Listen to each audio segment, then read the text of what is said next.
বিদায় বেলা আমি একটি আর্টস পেশ করছি, হারাম থেকে দূরে থাকার চেষ্টা করবেন। রাজি আছেন? সামনে আরো হারাম থেকে দূরে থাকবেন। দেশে এখন হারামখোর বেড়ে গেছে, বিভিন্ন নামে হারাম সমাজে ঢুকতেছে। সুদের নাম হয়েছে খুদ, কি হয়েছে? ইন্স্যুরেন্সের নামে, MLM মাল্টি লেভেল মার্কেটিং এর নামে, ডেস্টিনির নামে আজকে হারাম সমাজের মানুষের রন্ধ্রে রন্ধ্রে ঢুকে যাচ্ছে।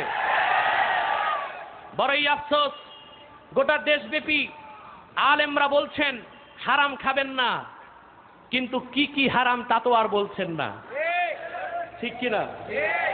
কি কি হারাম তা তো আর, ঠিক কিনা বলেন? বসে না, কি কি হারাম তার বলছেন, কথা বুঝতেছেন? কিন্তু আমাদের স্পষ্ট করতে হবে নতুন নতুন নামে কি কি হারাম সমাজে ঢুকতেছে, ঠিক কিনা বলেন? মনে রাখবেন, আপনাদের সবচেয়ে বড় বুজুর্গি হচ্ছে হালাল খাওয়া। কামাই করবেন হারাম, খাইবেন হালাল, এটা কোনোদিন সম্ভব? বিয়ে শাদী না করে সন্তান আশা করা কি কোনোদিন যায়? ওই এক লোক এক বুজুর্গের কাছে দোয়া করছে, হযরত मेरे लिए बतौर खास दुआ करिए कि अल्लाह ताला हमको एक फर्जंद अता फरमाए। হুজুর আমার জন্য ভালো করে খাস করে দোয়া করবেন, আল্লাহ যেন আমার একটা নেক ছেলে সন্তান দেয়, ফারজান্দ। 1 বছর পর গেছে, কতদিন পর? 1 বছর পর গেছে, যে কয় হযরত দোয়া কবুল নেই হুই। দোয়া তো হুজুর কবুল হইল না, কি দোয়া করছেন? তিনি বলছেন, ভাই তুমি শাদীशुदा भी कर चुके, বিয়ে শাদী করছো? না না হুজুর, বিয়ে শাদী করি নাই। कम वक्त उल्लू का पट्टा, शादी नहीं किया और तुम फर्जंद मांगते हो, शादी कर पहले। উল্লুর পাঠা গাধা, তুই আগে বিয়ে কর, তারপর আল্লাহর কাছে দোয়া করবো আমি তোর সন্তান হবে ছেলে না মেয়ে।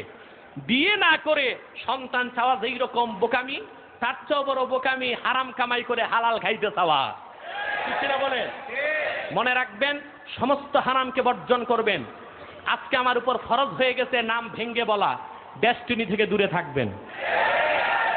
সম্পূর্ণ 100% হারাম অর্থনীতি, কিন্তু তারা শরিয়া বোর্ডের দোহাই দিয়ে বলছে এটা হালাল। এতে মানুষের ডবল ক্ষতি হচ্ছে, এক হারাম খাচ্ছে মানুষ, আর হারামকে হালাল মনে করা কুফর। এই কারণে মানুষের ঈমান নষ্ট হয়ে মানুষ একেবারে খাঁটি কাফের হয়ে যাচ্ছে। আমি প্রকাশ্যে এই জনসমুদ্রে চ্যালেঞ্জ করছি, ডেস্টিনির কার্যক্রম শরীয়ত বিরোধী এবং হারাম। আপনার আশেপাশে কোনো ভালো মাদ্রাসা যদি থাকে, আর সেখানে যদি কিতাবি আলেম কোনো মুফতি থাকে, তার কাছে যাবেন, তিনি মুহূর্তের মধ্যে আপনাকে হাদিস এবং ফতুয়ার কিতাব খুলে এই MLM যে হারামটা দেখায় দিবেন। বিষয়টাকে কি আরেকটু স্পষ্ট করে দিব আমি? আমার বাংলাদেশে যেখানেই যাই, আমার আলোচনার শেষে প্রশ্ন উত্তর থাকে অনেকগুলো, কিন্তু এখানে দায়িত্ব আমার নয়, এখানে তাদের নির্ধারিত বক্তা আছেন যিনি প্রশ্ন উত্তর দিবেন। কিন্তু প্রশ্ন না করলেও যার উত্তর দেওয়াটা ফরজ, ওই রকম একটা প্রশ্ন হচ্ছে ডেস্টিনি জায়েজ না না জায়েজ। দেখুন, দলিল তো পরে, আগে আকলে সালিম, বিবেক কি বলে। ডেস্টিনি অর্থ কি শিক্ষিত মানুষরা বলেন তো? ভাগ্য কি MLM এর হাতে না আল্লাহর হাতে? যে জিনিসের নাম থেকে শিরকের গন্ধ আসে, এটা কেমন করে আবার শরীয়ত সম্মত হয়? তা তো কোনোদিন শরীয়ত সম্মত হবার প্রশ্নই আসে না। 2, এই destiny MLM multi level marketing আবিষ্কার করেছে এক কানাডিয়ান মার্কিন নাগরিক, জন্মসূত্রে ইহুদি। ইহুদির আবিষ্কৃত একটা অর্থনৈতিক কার্যক্রম কেমন করে আবার শরীয়ত সম্মত হয়, এটা বোঝার জন্য তো দাওরা পাস আর কামেল পাস করার কোনো দরকার নাই।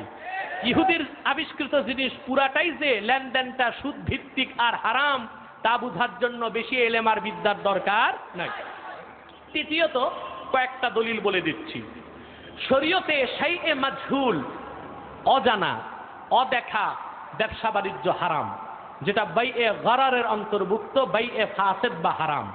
এটার জন্য ফতুয়ার কিতাব না পড়লেও চলবে, হেদায়া খালেদ কিতাবুল বুয়ুটা ভালো করে পড়লেই যথেষ্ট হয়ে যাবে। অজানা অদেখা কি জিনিস? আপনি পুকুর থেকে মাছ কিনবেন, শরীয়তের হুকুম সব মাছ তুলো, চোখে দেখো, তারপরে কিনো। মাছ পুকুরে রেখে পুকুর খরিদ করা অকাট্যভাবে হারাম, কারণ যা ফাল পাচ্ছে বাহির থেকে দেখছেন, ওটা মাছও হইতে পারে, কাঁকড়াও হইতে পারে, আবার কোনো ব্যাঙ্গ হইতে পারে। এইরকম ব্যবসা, অজানা অদেখা ব্যবসা শরীয়তে হারাম। গাভীর বানে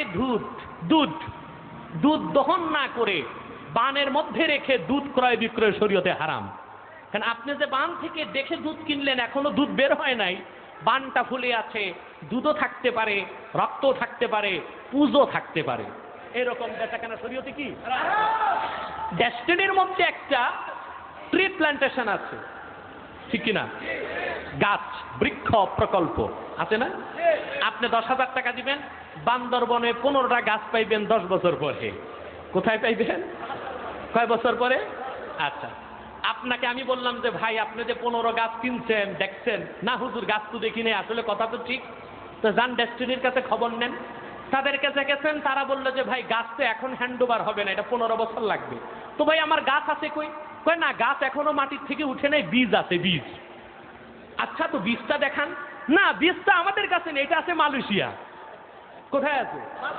মানে যেই গাছ কিনছেন ডেস্টিনি থেকে, এটার বীজ এখনো সারা হয় নাই, কিন্তু 15 বছর পর আপনি গাছ কেনার চুক্তি করলেন। 15 বছর পর গাছ বান্দরবনে পাইতেও পারেন, আবার বান্দরে খাইতেও পারে। এইরকম